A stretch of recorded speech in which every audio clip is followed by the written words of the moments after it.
कौन है ये राजस्थान का योगी?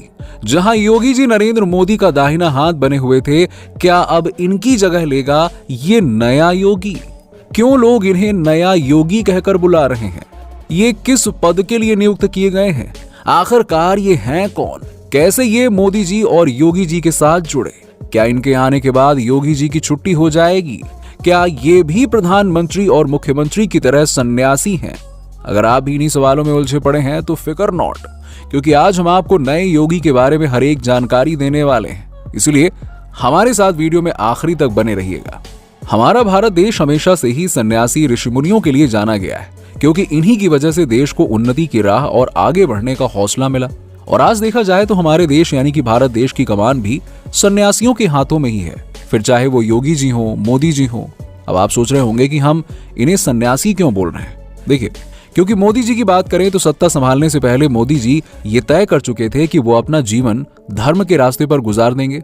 जी हाँ, मोदी जी ने प्रधानमंत्री की कुर्सी संभालने से पहले पूरी तरह से दुनिया से रिश्ते नाते तोड़ दिए थे और हिमालय में जाकर अकेले रहते थे। वहीं अपने अकेलेपन में भगवान को याद करते और उनकी आस्था में लीन रहते। लेकिन कहते हैं ना कि होता वही है जो किस्मत में लिखा हो। ऐसा ही कुछ हुआ मोदी जी के साथ। ये सन्यासी जीवन जीते जीते पॉलिटिक्स में आ गए और अपनी कड़ी मेहनत के चलते इन्होंने प्रधानमंत्री की पोस्ट हासिल कर ली। और अब तो आप जानते ही हैं कि मोदी जी किस तरह से देश को आगे बढ़ाने में दिन रात लगे हुए हैं और देश के युवाओं का भविष्य बनाने में अपना योगदान दे रहे हैं, ताकि दूसरे देशों की तरह भारत देश में भी विकास की लहर आ सके। और ऐसा हो भी रहा है, दिखाई दे रहा है। और अगर हम बात करें उत्तर प्रदेश के मुख्यमंत्री योगी जी की, तो ये भी मोदी जी की ही तरह सन्यासी थे, लेकिन इनकी जिंदगी भी सत्ता से ही जुड़ी हुई थी, जिस वजह से ये एक सन्यासी का जीवन जीने की बजाय उत्तर प्रदेश के मुख्यमंत्री के रूप में जाने जाने लगे और आज मोदी जी का दाहिना हाथ बनकर उन्हें पूरी तरह से सपोर्ट करते हैं। अब सोचिए, जब दो सन्यासी लोग मिलकर देश को इतना आगे बढ़ा सकते हैं, तो अगर योगी जी का भी कोई साथी आ जाए तो देश किस मुकाम पर पहुंच सकता है। कुल मिलाकर कहा जाए कि देश दुगनी की बजाय तिगुनी रफ्तार से आगे बढ़ेगा, है ना? तो सवाल यह है कि आखिरकार ये कौन है जिसे दूसरा योगी कहा जा रहा है? चलिए जानते हैं। लेकिन इनके बारे में जानने से पहले अगर आपने अभी तक हमारी वीडियो को लाइक नहीं किया है तो जल्दी से वीडियो को लाइक कर दीजिएगा और चैनल पर नए हैं तो इसे सब्सक्राइब करके बेल आइकन को प्रेस करना बिल्कुल न भूलिएगा। हम जिस दूसरे योगी की बात कर रहे हैं उनका नाम है अलवर सांसद महंत बाबा बालक नाथ। जब इन्हें उपाध्यक्ष का पद नहीं दिया गया था तब से ही ये अपने विचारों की वजह से सुर्खियों में बने हुए हैं। इनकी किसी न किसी बात को लेकर विवाद छिड़ा रहता है और शायद इसकी वजह है इनके सच बोलने की आदत। लेकिन ये कैसे इतने फेमस हुए और कहाँ के रहने वाले हैं, चलिए एक बार ये भी जान लेते हैं। बाबा बालक नाथ का जन्म 16 अप्रैल 1984 को अलवर जिले के बहरोड तहसील के कोहराना गांव में एक गरीब किसान परिवार में हुआ था। इनकी कहानी भी किसी फिल्मी कहानी से कम नहीं है। इन्होंने भी अपनी पूरी जिंदगी मुश्किलात का सामना करते हुए गुजार दी। बाबा बालक नाथ के बचपन का नाम है गुरुमुख, इसीलिए बहुत से लोग इन्हें गुरुमुख कहकर भी बुलाते हैं। इनके परिवार की बात करें तो इनके पिता का नाम है सुभाष यादव और इनकी माता का नाम है उर्मिला देवी। वहीं इनके दादाजी का नाम है फूलचंद यादव और दादी का नाम है संतरो देवी। बाबा बालक नाथ के पिता धर्म सेवा में ही लगे रहते थे और वो नीमराना के खेतानाथ आश्रम में जाने माने बाबा खेतानाथ को बहुत मानते थे और इन्हीं की सेवा करते थे। जब बाबा बालक नाथ दुनिया में नहीं आए थे तभी इनके माता पिता ने फैसला कर लिया था कि वो भी अपने बेटे को धर्म की सेवा में ही लगाएंगे। इसीलिए मात्र 6 साल की उम्र में ही बाबा बालक नाथ को उनके आश्रम में छोड़ दिया गया, जिसके बाद उन्हें पहले सांसद महंत चांदनाथ योगी के पास में भेजा गया। अब बालक नाथ बहुत ही मासूम और सीधे बच्चे थे। इनकी मासूमियत को देखकर इन्हें बालक नाथ नाम दिया गया और आज पूरा देश इन्हें इसी नाम से जानता है।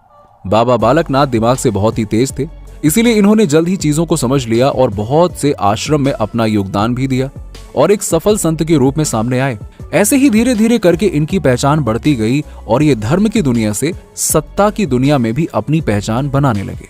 और फिर 27 जुलाई 2016 में योगी आदित्यनाथ, महंत चांदनाथ योगी और बाबा रामदेव, जिन्हें योग गुरु भी कहा जाता है, इन सब ने मिलकर इन्हें स्थल बिहार का 8वां अधिकारी नियुक्त किया। लेकिन जब 17 सितंबर 2017 को चांदनाथ योगी का स्वर्गवास हो गया तो उनकी जगह बाबा बालक नाथ ने नाथ संप्रदाय के सबसे बड़े मठ को 8वें मठाधीश के रूप में संभाला और बाबा मस्तनाथ विश्वविद्यालय के कुलपति भी बने।